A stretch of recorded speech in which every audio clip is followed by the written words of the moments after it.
लिखिए सेकंड है repeated distribution method.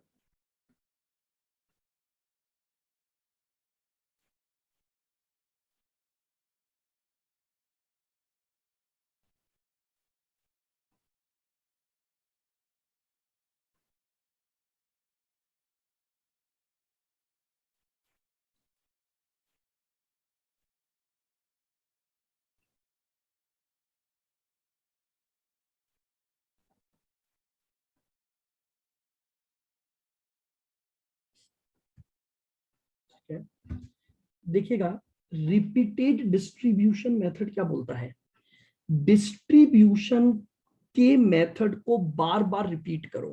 अब बार बार रिपीट करने का मतलब क्या है, तो देखिएगा इसको हमें किससे समझना पड़ेगा, डायरेक्टली एक एग्जांपल से। हम प्रीवियस एग्जांपल को ही करेंगे, किससे, इस मेथड से। लिखें इसी के आगे का है कि ये साइमल्टेनियस के बाद का? हाँ जी बिल्कुल, दो मेथड बताए थे ना, आप तो चार्ट देखा करो। ये देखो रेसिप्रोकल में दो मेथड बताए थे, साइमल्टेनियस और रिपीटेड डिस्ट्रीब्यूशन। तो साइमल्टेनियस कल खत्म हो गया, अभी मैं पढ़ा रहा हूँ रिपीटेड डिस्ट्रीब्यूशन मेथड। ठीक है, लिखो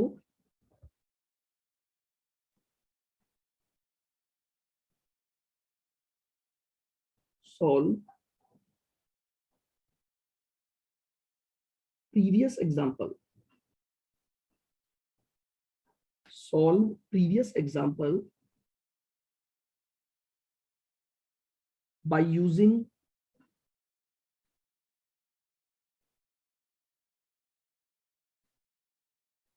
repeated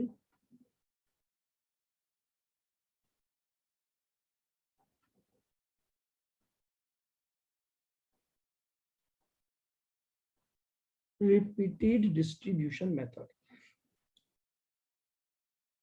अब हम प्रीवियस एग्जांपल को ही क्या करेंगे, इस पर्टिकुलर मेथड से हम क्या करेंगे, सॉल्व करेंगे। कि अगर हम इस प्रीवियस एग्जांपल को ही रिपीटेड डिस्ट्रीब्यूशन मेथड से करें तो कैसे होगा।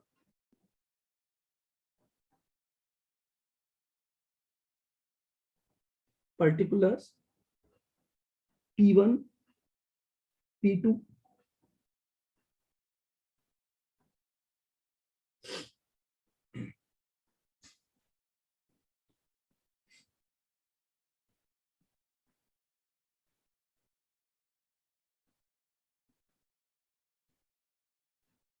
सबसे पहले ओवरहेड्स, हमारे पास जो ओवरहेड्स गिवन थे वो 800 700 500 इधर थे 234 और इधर कितने थे 300। आइएगा थोड़ा सा सॉल्व यहीं से चालू किया है। फर्स्ट डिस्ट्रीब्यूशन,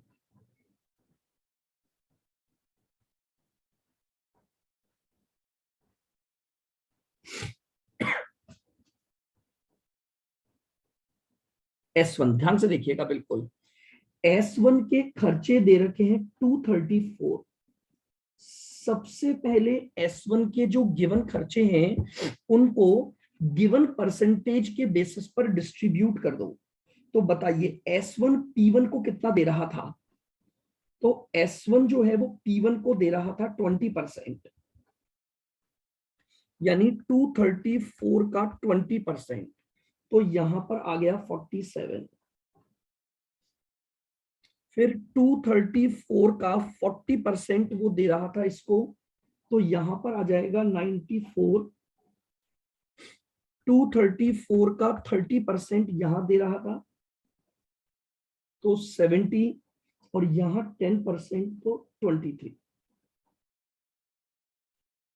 पहला डिस्ट्रीब्यूशन मैंने कंप्लीट कर दिया, S1 के गिवन खर्चों को उठाया और जो प्रपोर्शन दिया हुआ था उस अकॉर्डिंग सभी में बांट दिया।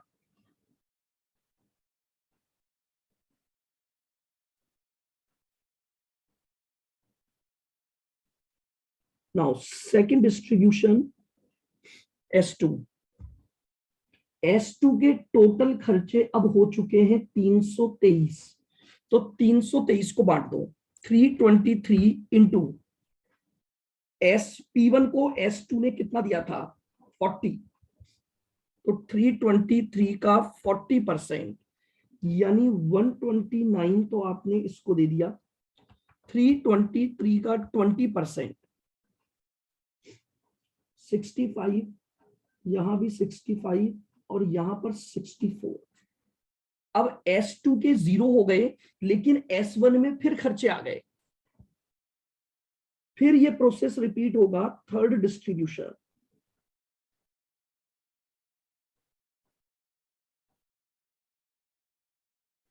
S1 के खर्चों को फिर बांटूंगा, तो 64 का P1 में कितना जाएगा,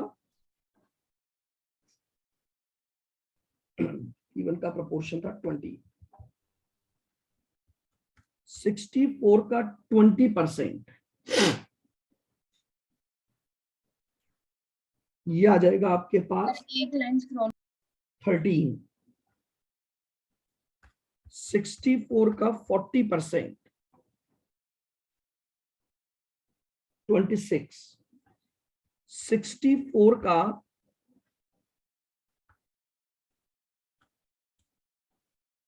30%, यहां आ गया -64 और यहां था 64 का 6,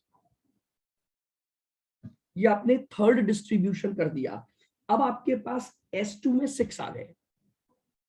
अब यहां पर बात ये आती है कि आपका ये डिस्ट्रीब्यूशन खत्म कब होगा, तो ये डिस्ट्रीब्यूशन तब जनरली हम रोक देते हैं जब किसी भी डिपार्टमेंट के खर्चे आप बांटो और यहां पर दूसरे सर्विस डिपार्टमेंट में वो अप्रोक्सीमेटली <<1 आ जाए। अब देखो, अगर S2 के खर्चों को S1 में बांटता हूं तो इसको 20% मिलता है, तो ये 1 आ जाएगा। हाँ तो आप चाहो तो एक स्टेप बढ़ा सकते हो, चाहो तो इसी समय डायरेक्ट भी बांट सकते हो, यानी 1 आएगा तो बहुत छोटी फिगर हो गई आपकी, फिर उस 1 को डिस्ट्रीब्यूट करने का कोई सेंस नहीं रहेगा। तो कैसे है वो वापस बताऊंगा। भाई 6 का S1 को कितना परसेंट मिलेगा, 20 तो कितना हुआ 6 का 20%, का 22 तो चलो भाई एक 1 रुपए। तो 1 रुपए लिखोगे ना यहाँ, हाँ 1 रुपए लिखोगे तो फिर 1 रुपए को फिर बांटना पड़ेगा, हाँ तो फिर वो पॉइंटों में चला जाएगा। हाँ सर। तो इसलिए अब मैं चाहूं तो फोर्थ डिस्ट्रीब्यूशन को लास्ट कर दूंगा, मतलब आप ये समझिए आपका लास्ट डिस्ट्रीब्यूशन वो होगा जब एक सर्विस डिपार्टमेंट से दूसरे सर्विस डिपार्टमेंट को जो खर्चे जा रहे हैं वो 1 या <<1 आ जाए। तो अब मैं लिखूंगा फोर्थ डिस्ट्रीब्यूशन,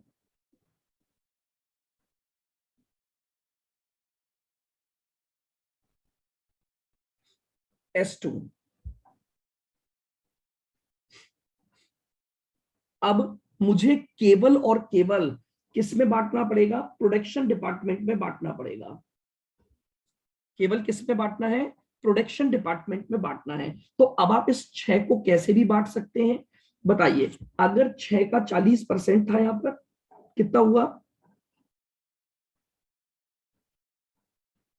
2 हो गया। मैं समझ नहीं पा रही कि अपने 6 रुपए को डिस्ट्रीब्यूट कर रहे हैं ना। 6 रुपए को डिस्ट्रीब्यूट कर रहे हो, प्रॉब्लम ये है अगर 6 रुपए का हिस्सा S1 को दोगे तो 1 रुपए आएगा, हाँ फिर 1 रुपए को वापस डिस्ट्रीब्यूट करना पड़ेगा ना, हाँ मतलब उसका कुछ यूज नहीं है। तो पॉइंट्स में आ जाएगा। तो इससे अच्छा ये है अब इस 6 रुपए को केवल और केवल किस में बांट दो, प्रोडक्शन डिपार्टमेंट में बांट दो। उसके बाद अब आप सर्विस डिपार्टमेंट को कुछ मत दो, क्योंकि सर्विस डिपार्टमेंट का शेयर 1 या 1 से नीचे जा रहा है। इसको आप सर कैसे, जब तक ये जीरो जीरो नहीं आ जाता S2 का मतलब कंट्रीब्यूशन तब तक ये चलता जाएगा। जीरो कहां पर, ये S2 का जीरो तो कहां आया, फाइनली तो अब जीरो ही तो आएगा। मेरी बात फिर सुनो मैं क्या बोल रहा हूं।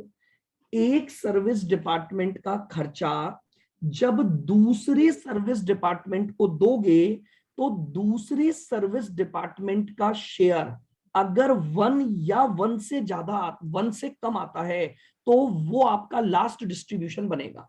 मैंने कहीं भी S2 के जीरो होने की बात नहीं की, वो तो इनिशियल स्टेज पर भी हो गया था। जब मैंने 323 को बांटा था तब भी S2 जीरो था। S1 में जब 234 बांटे थे तब भी वो जीरो हो चुका था। मेरी लाइन को पूरे कंसंट्रेशन से सुनो।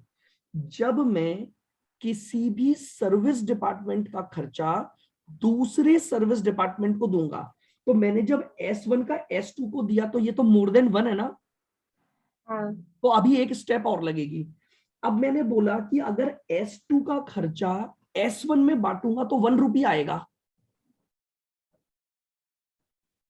S2 का खर्चे का 20% अगर S1 को दूंगा तो 1 रुपया आएगा कि नहीं आएगा?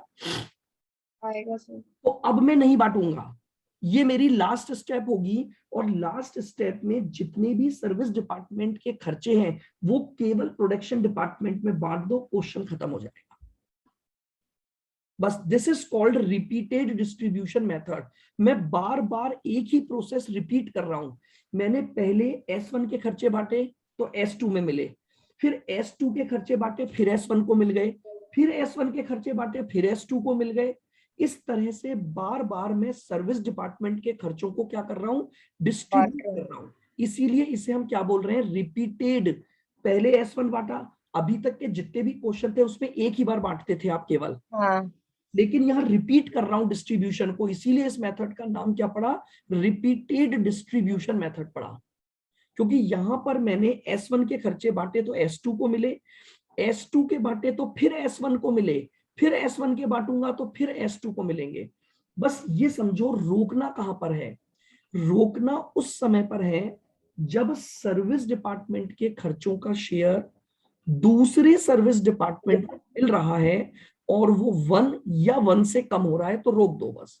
वो लास्ट डिस्ट्रीब्यूशन होगा और लास्ट डिस्ट्रीब्यूशन में केवल प्रोडक्शन डिपार्टमेंट में खर्चे बांट दो, किसी भी रेशो में बांट सकते हो। मैंने इक्वल दे दिया, आप चाहो तो 4-1-1 लिख सकते हो, आप चाहो तो 3-2-1 लिख सकते हो, इसमें कोई फर्क नहीं पड़ता है। सर हाँ जी, सर एक बार है ना साइमल्टेनियस और इसमें एक बार थोड़ा सा डिफरेंस बता दो ना, साइमल्टेनियस वाला। साइमल्टेनियस में इक्वेशन बनाकर मैं पहले टोटल ओवरहेड निकालता हूँ, हाँ, फिर डायरेक्टली बस एक बार डिस्ट्रीब्यूशन होता है टोटल ओवरहेड का गिवन परसेंटेज पर। अच्छा, मतलब इसमें अपन ने 300 जैसे माइनस करा और उसके बाद में फिर वापस 66 भी तो आया था। तो तभी तो 300 बनेगा। अब आप सोचो 234 में से 300 कैसे हाँ, बांट सकते हो, क्योंकि मुझे पता था कि बाद में इसमें 66 और आना है, क्योंकि वो अपन इक्वेशन बनाकर ऑलरेडी निकाल चुके थे। तो मैंने टोटल ओवरहेड बांटे हैं, आप समझो, मैंने पहले टोटल ओवरहेड निकाले थे। हाँ, तो टोटल ओवरहेड एक्स के 300 आए ना, आए थे। तो 300 आए तो इसका मतलब ये था कि S1 के तो केवल 234 ही थे ना, तो इसका मतलब जो एक्सेस अमाउंट आया होगा वो S2 के खर्चों का शेयर ही तो आया होगा। अच्छा, आप सोच के देखो, S1 के खर्चे हैं 234 और मैं बोल रहा हूं 300 बांट दो। 300 कैसे बांट सकते हो 234 में से? हाँ 66 का वो तभी मतलब। बांट सकता हूं जब मुझे ये पता है कि भैया S2 के खर्चों का कुछ परसेंट इसको मिलना अभी बाकी है। तो पहले अपन S2 का नहीं बांट सकते, फिर S1 का बात वही बांट है, ले। पहले S2 का बांट दो। तो S2 में तो कितने हैं, 300 ही है। 300 है, तो आप 330 बांटोगे तो यहां पर भी तो वही समस्या आएगी कि S1 से कुछ हिस्सा आएगा। और हाँ, सर अवेलेबल तो भी स्टार्टिंग पॉइंट पे 300 ही है ना, वो तो बाद में आएंगे 30 रुपए एक्स्ट्रा। समझे ही नहीं, जब मैं टोटल ओवरहेड निकाल चुका हूं तो मुझे पता लग चुका है ना कि 330 बटने हैं अल्टीमेटली। मुझे एक बात बताओ, मैंने फिर ये इक्वेशन बनाकर और क्या फाइंड आउट किया था?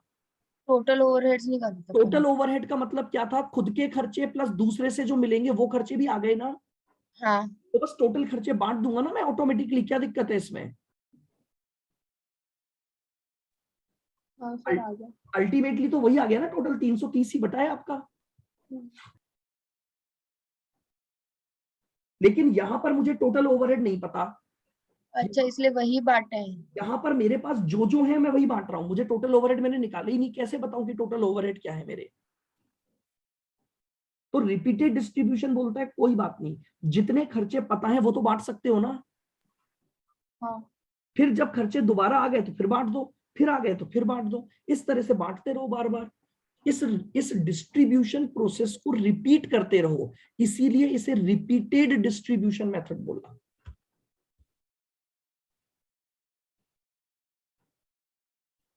टोटल ओवरहेड्स,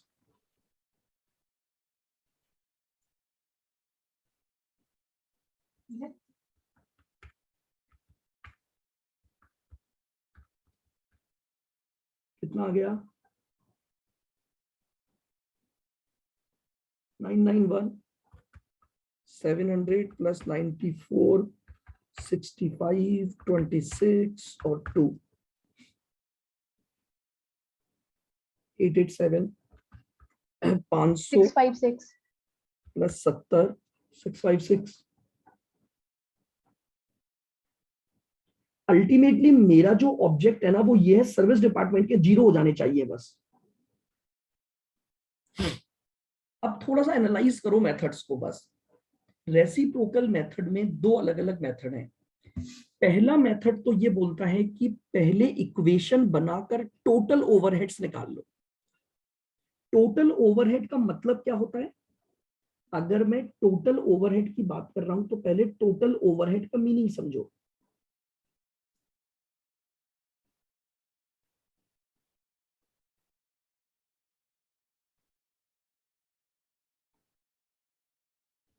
टोटल ओवरहेड्स का मतलब है own overheads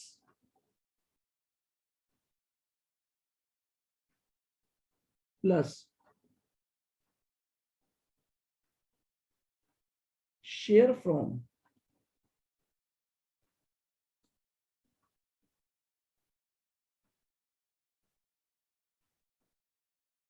other service department.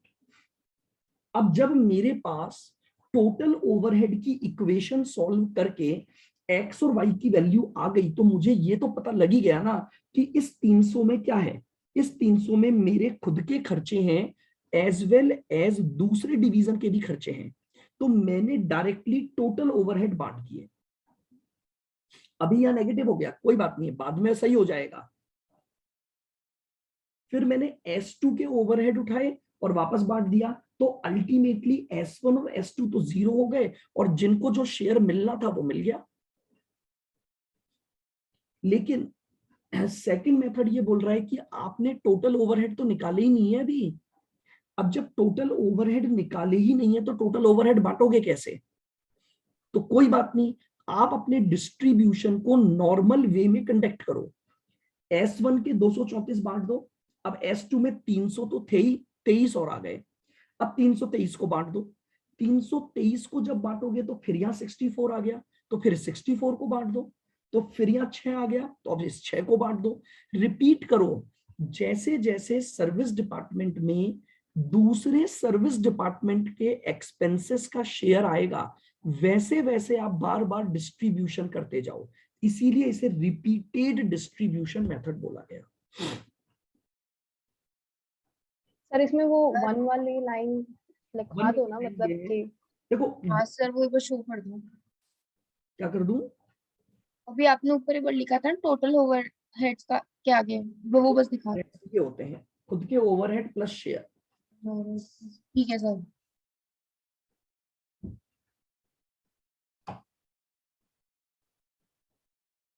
अब यहां पर बात ये आती है कि आप इस रिपीटेड डिस्ट्रीब्यूशन मेथड को रोकोगे कब? आपको कैसे पता लगेगा कि ये डिस्ट्रीब्यूशन आपका लास्ट डिस्ट्रीब्यूशन है? तो आप उसके चाहिए तो एक नोट डाल के लिख लो। नोट,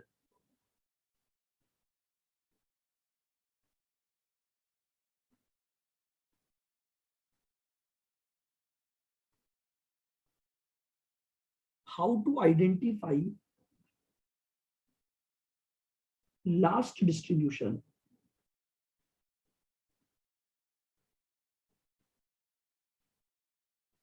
कैसे आइडेंटिफाई करेंगे कि ये डिस्ट्रीब्यूशन अब लास्ट डिस्ट्रीब्यूशन बनेगा?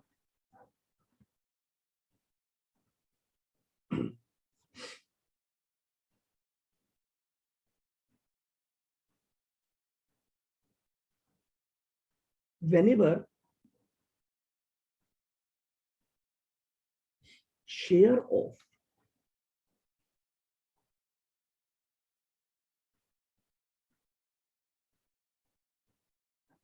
one service department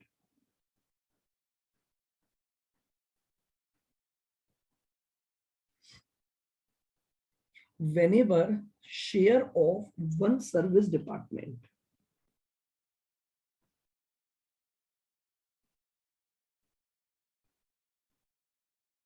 is 1 or less than 1,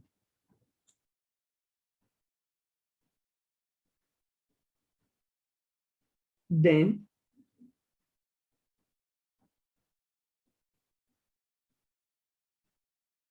अगर अपने ये किसी राउंड ऑफ में चल जाता है तो फिर बांटते हैं या नहीं बांटते? क्या बोल रहे हो? तो 1.5 आ जाए तो वो राउंड ऑफ में हो जाता है तो तब हो भी गया नहीं ना? बांटे ना? हो गया तो बांट देना वापस एक बार और। मैं क्या लिख रहा हूं, बहुत क्लियर लैंग्वेज लिख रहा हूं, 1 और लेस देन 1। क्या 2 1 और लेस देन 1 में आ रहा है क्या? नहीं सर। तो फिर इसका मतलब एक और डिस्ट्रीब्यूशन बनेगा ना, ठीक है। बस। हालांकि 2 में भी फर्क नहीं पड़ता, अगर आप नहीं भी बांटोगे तो नंबर नहीं कटते हैं, ठीक है। बट एक रूल बनाकर चलो ताकि हर क्वेश्चन में ये कंफ्यूजन ना हो अपना। तो अगर 1 और लेस देन 1 हो तो रोक देना बस। Then this distribution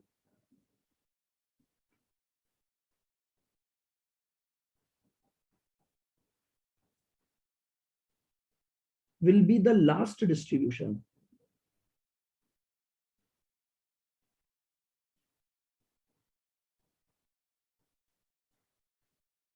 Full stop. In last distribution,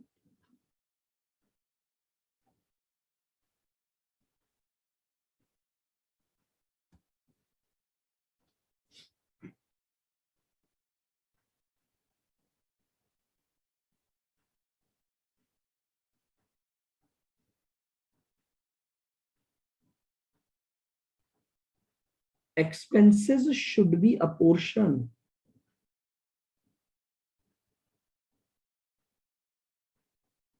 in last distribution. Expenses should be apportioned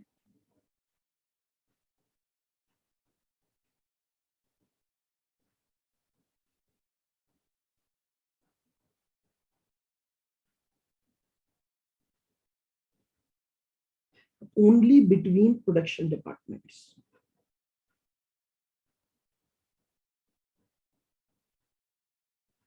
केवल प्रोडक्शन डिपार्टमेंट में बांटूंगा, लास्ट डिस्ट्रीब्यूशन में किसी भी सर्विस डिपार्टमेंट को कोई शेयर नहीं दिया जाएगा।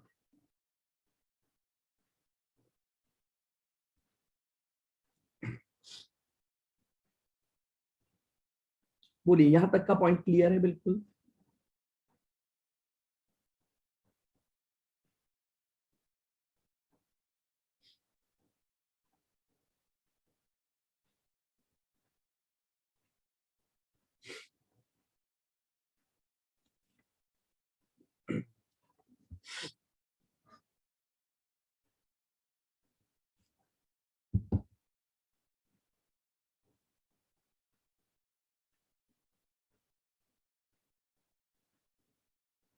चलिए अब आप अपना स्टडी मटेरियल निकालेंगे।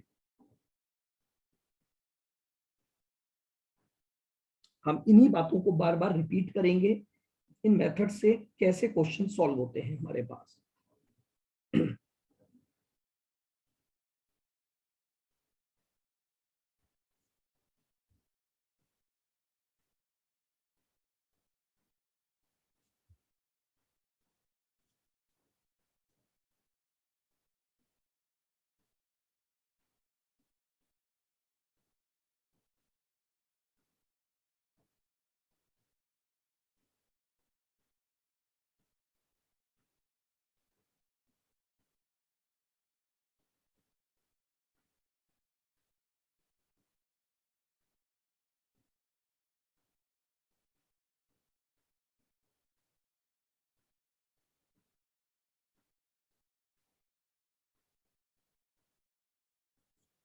आइएगा, स्टडी मटेरियल का आपका इलस्ट्रेशन नंबर 6 है।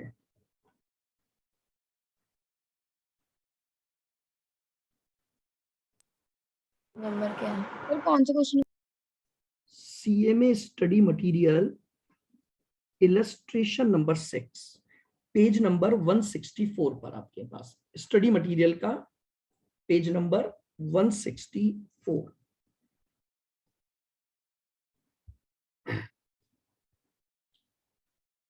द न्यू एंटरप्राइज लिमिटेड मिल गया सबको? हाँ सर। आइएगा, देखो ये क्या बोल रहा है। The new enterprise limited has 3 production department A, B and C and 2 service department D and E। 3 तो प्रोडक्शन डिपार्टमेंट है और 2 सर्विस डिपार्टमेंट है। अब आपको कुछ कॉमन खर्चे दिए हुए हैं, rent and rates, general lighting, indirect wages, power, depreciation, sundries या जनरल ओवरहेड्स। फिर आपको कुछ फर्दर डिटेल्स दी हुई है, floor area, light points, direct wages, HP of machine, working hours, value of material, value of asset. The expenses of D and E are allocated as follows।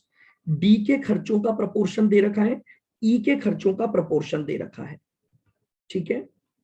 इसके बाद इसने एक और चीज मांगी है, वो अपन बाद में करेंगे। पहले हम इस क्वेश्चन को दोनों मेथड से सॉल्व करेंगे, यानी पहले हम प्राइमरी डिस्ट्रीब्यूशन करेंगे, फिर इसी क्वेश्चन में सेकेंडरी डिस्ट्रीब्यूशन में हम साइमल्टेनियस भी लगाएंगे और रिपीटेड भी करके देख लेंगे, ताकि आपको समझ में आए कि किस तरह से आप इस क्वेश्चन को कर सकते हो। आइएगा, सबसे पहले स्टार्ट करते हैं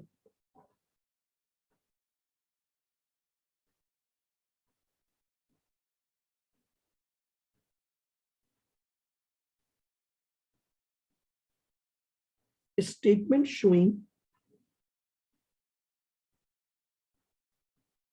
प्राइमरी डिस्ट्रीब्यूशन।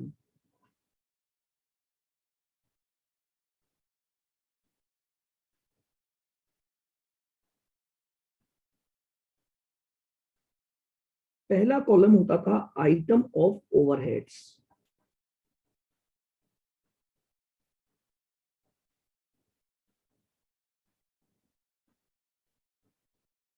फिर उसका amount,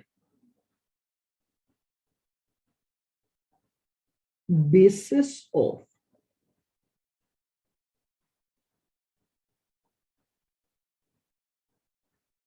apportionment, A, B,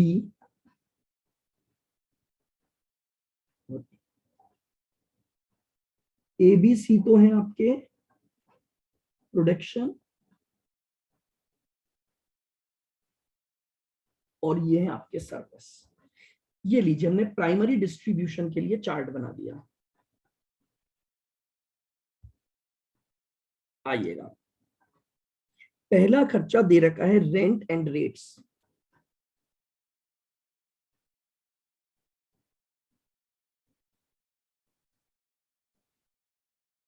rent and rates का अमाउंट कितना दे रखा है? 5000। 5000। हमें पता है ये फ्लोर एरिया के बेसिस पर बटेगा, तो फ्लोर एरिया का टोटल कर लो, 20, 25, 30, 20 और 5। 20 प्लस 25 प्लस 30 प्लस 20 प्लस 5, 100 आ गया। तो 5000 डिवाइडेड बाय 100 इंटू 20, तो 1000 का एलोकेशन यहां आ गया। 25 से मल्टीप्लाई करूंगा तो 1250 का एलोकेशन, 30 से मल्टीप्लाई करूंगा 1500 का एलोकेशन, 20 से करूंगा 1000 का एलोकेशन और 250 का एलोकेशन। ये लीजिए, मैंने रेंट एंड रेट्स को फ्लोर एरिया के बेसिस पर डिस्ट्रीब्यूट कर दिया। अरे एक बार वो कैलकुलेटर पे आपने बताया था ना कि लगातार अपने आप आंसर आ जाएंगे, वो एक बार वापस बता दीजिए क्या करना। 5000 को मैंने टोटल रेशो से डिवाइड कर दिया 100 से। हाँ बस अब इंटू करते जाओ, इंटू 20 इक्वल टू दबा दो, इंटू 25 इक्वल टू दबा दो, आंसर आता जाएगा।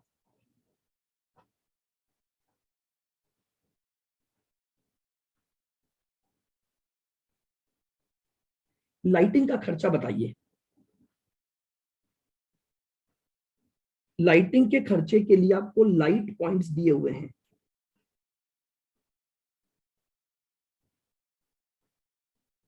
आइए लाइट पॉइंट्स का टोटल कर लो। 15 और 10 25, 25 और 5 30 और 10 40, 40 और 20 60। तो लीजिए पहले 600 को डिवाइड कर दिया 60 से, तो एक फैक्टर आ गया 10। अब मल्टीप्लाई करते जाओ इंटू 10, तो 100 आ जाएगा। 15 से मल्टीप्लाई कर दोगे तो 150 आ जाएगा। 20 से मल्टीप्लाई करोगे 200 आ जाएगा। 10 से करोगे 100 आ जाएगा। और 5 से करोगे 50 आ जाएगा। ये लीजिए मैंने लाइटिंग को भी बांट दिया।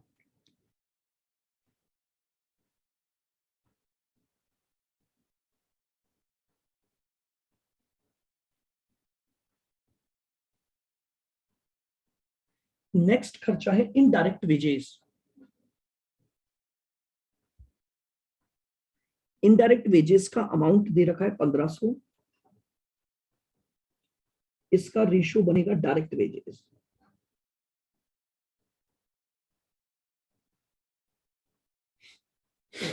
अब डायरेक्ट वेजेस का रेशियो निकाल लो। 3000 और 2 5000, 5 और 3 8, 8 और 2 10, टोटल 10,000 आ गया।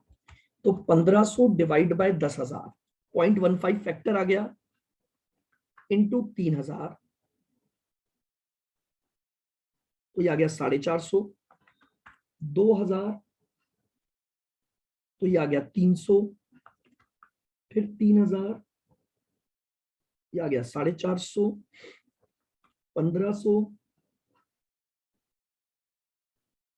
ये आ गया 225। और 5, तो ये आ गया 75। ये लीजिए, ये मैंने इनडायरेक्ट वेजेस को डिस्ट्रीब्यूट कर दिया। पावर किसमें बटेगा? 1500। Housing horse power. HP of the machine multiply नहीं होगा क्योंकि ये मशीन आवर्स नहीं है, ये वर्किंग आवर्स हैं। वर्किंग आवर्स का मतलब है फैक्ट्री में कितने आवर्स काम हो रहा है। मैंने कहा था एचपी इंटू मशीन आवर्स होना चाहिए, तो मशीन आवर्स नहीं है ये आपके। फिर अपन एचपी में बांटेंगे ना। तो केवल हम किस में बांट देंगे? HP of. सर हाँ जी, सर एचपी में बांटेंगे, वर्किंग आवर्स में बांटेंगे। एचपी भाई, वर्किंग आवर्स में तो कभी बढ़ता ही नहीं है पावर। या तो बढ़ता है एचपी इंटू मशीन आवर्स में या एचपी में। अच्छा तो अपन एचपी में बांटेंगे। बताइए एचपी का रेशियो निकाल लो। 60 और 30 90, 90 और 10 100, 150 आ गया। 140। कहां से 140 आ रहा है? 1500 डिवाइडेड बाय 150, तो ये आ हाँ जाएगा सर। 10 इंटू 60, ये आएगा 600, 300, 500 और 100।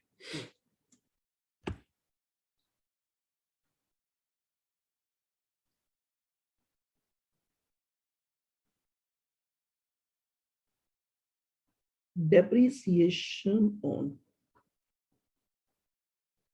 machine।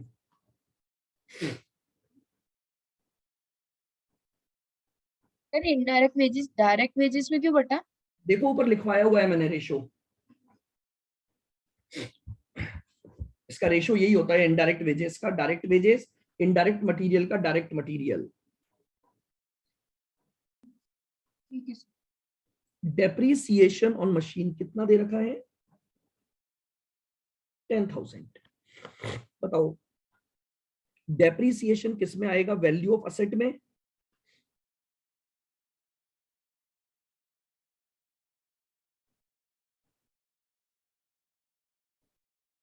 आइएगा 5 लाख। अब जरा असेट का टोटल करो।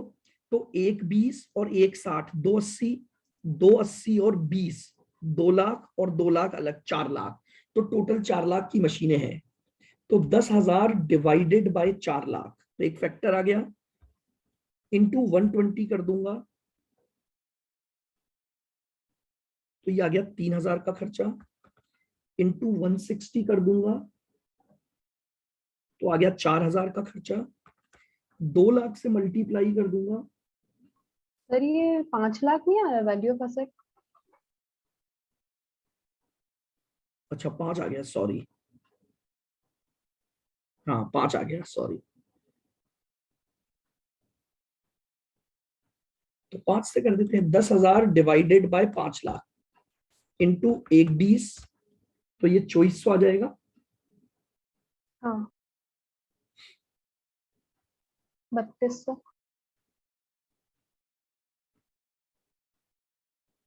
फिर 3200, 4000। फिर आ गया 4200 और 200, ये लीजिए।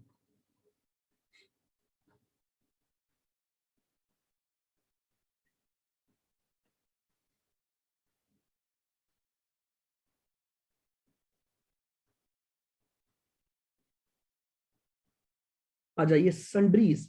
सन्ड्रीज यानी जनरल ओवरहेड, बिल्कुल अपने चार्ट पर जाइए।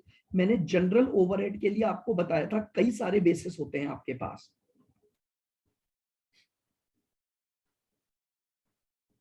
हाँ कई बार यहां बस थोड़ी दिक्कत आ जाती है।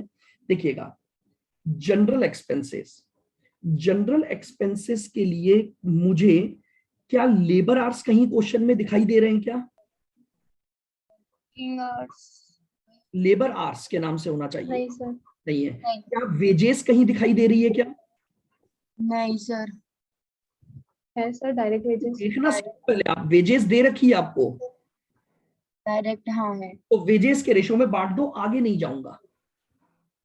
मैंने लाइन से चेक करना चालू किया, अगर मुझे वर्किंग आवर्स, लेबर आवर्स मिल जाते तो मैं पहले में ही बांट देता, वो नहीं मिला तो मैंने इस खर्चे को किसके रेशो में बांट दिया? वर्किंग आवर्स और लेबर आवर्स में फर्क क्या हुआ? मुझे नहीं पता ना, ये वर्किंग आवर्स मशीन के हैं, ये वर्किंग आवर्स लेबर के हैं या मिक्स हैं। हो सकता है ना इस वर्किंग आवर में कुछ आवर्स लेबर ने काम किया हो, कुछ आवर मशीन। हाँ मिक्स हो। क्लियर नहीं है वर्किंग आवर्स का मतलब क्या है यहाँ पर। क्लियरली लिखा हुआ होगा तो ये कंसिडर करेंगे। बिल्कुल वेजेस के रेशो में बांट दो। आइए वेजेस का रेशो निकालो, 3 और 2 5 और 3 8, 8 और 2 10, तो एज इट इज ही आ जाएगा ये।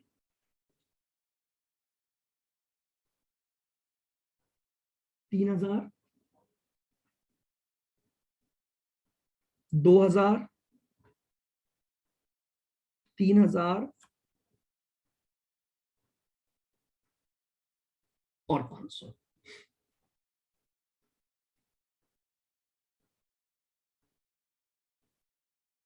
बोलो यहां तक क्लियर?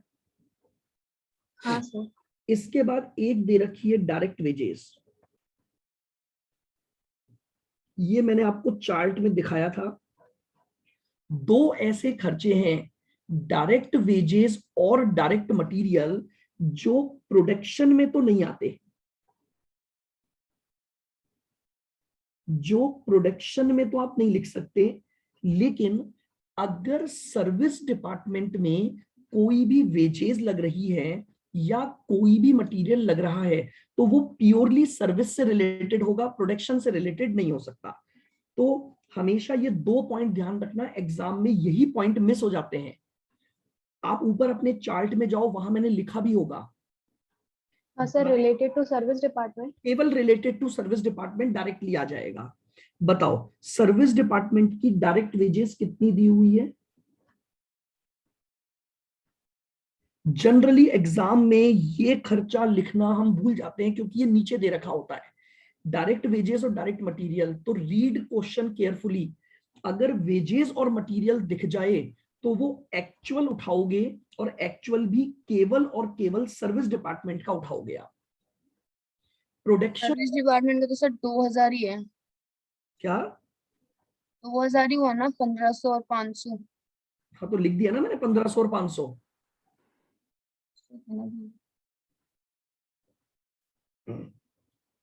इसको हाईलाइट कर लेना, ये बार बार मैं बोल रहा हूं, एग्जाम में यही पॉइंट गलत होता है, वेजेस और मटेरियल हम लिखना भूल जाते हैं और लिखना भूल गए तो सारा क्वेश्चन गड़बड़ हो जाएगा। आइए, ये हमारे पास प्राइमरी डिस्ट्रीब्यूशन कंप्लीट है।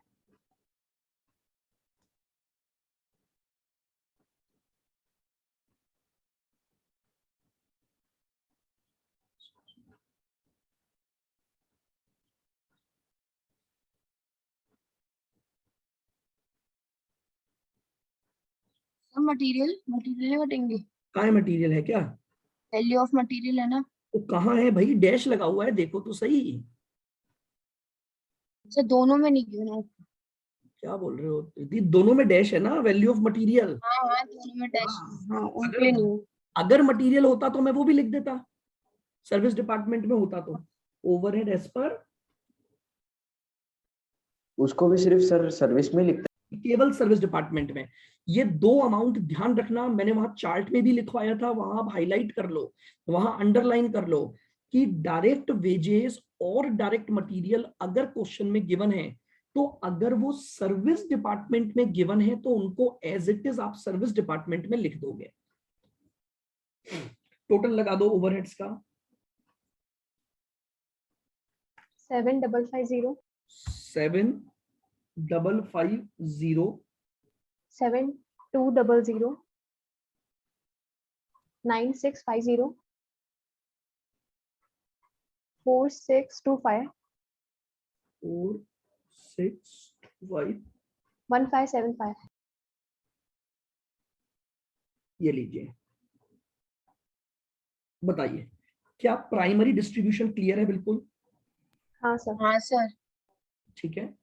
तो मतलब सबसे पहले जो क्वेश्चन आता है वो इसी पैटर्न का आएगा। पहले प्राइमरी, अगर बड़ा क्वेश्चन बनता है तो पहले प्राइमरी डिस्ट्रीब्यूशन पूछ लिया, अब प्राइमरी डिस्ट्रीब्यूशन के बाद आपसे सेकेंडरी करवाया जाएगा।